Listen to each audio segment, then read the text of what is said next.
Psalm chapter 11, verse 1 through 7. In the Lord I take refuge. How can you say to my soul, flee like a bird to your mountain? For behold, the wicked bend the bow. They have fitted their arrow to the string to shoot in the dark at the upright in heart. If the foundations are destroyed, what can the righteous do? The Lord is in his holy temple. The Lord's throne is in heaven.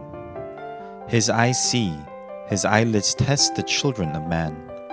The Lord tests the righteous, but his soul hates the wicked and the one who loves violence. Let him rain coals on the head. Fire and sulfur and a scorching wind shall be the portion of their cup. For the Lord is righteous.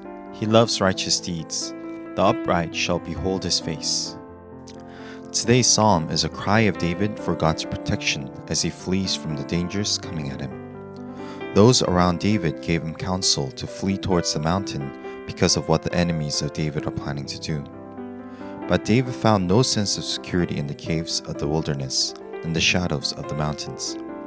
David found security and safety in the Lord, whom is David's refuge.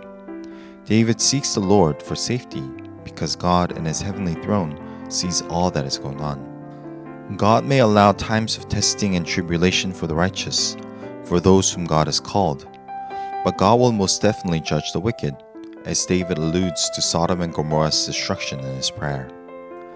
Therefore, for David, the only place of safety, the only place of refuge is in the Lord, for he trusted in God, who is righteous, and the one who will bring righteousness upon the earth.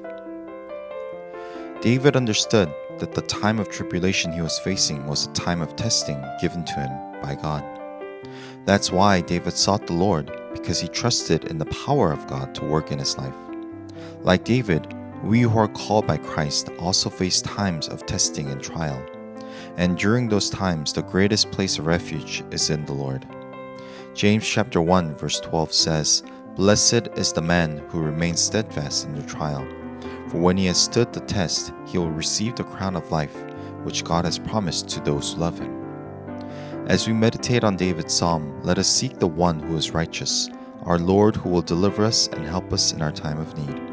As Psalm 46:1 says, God is our refuge and strength, a very present help in trouble.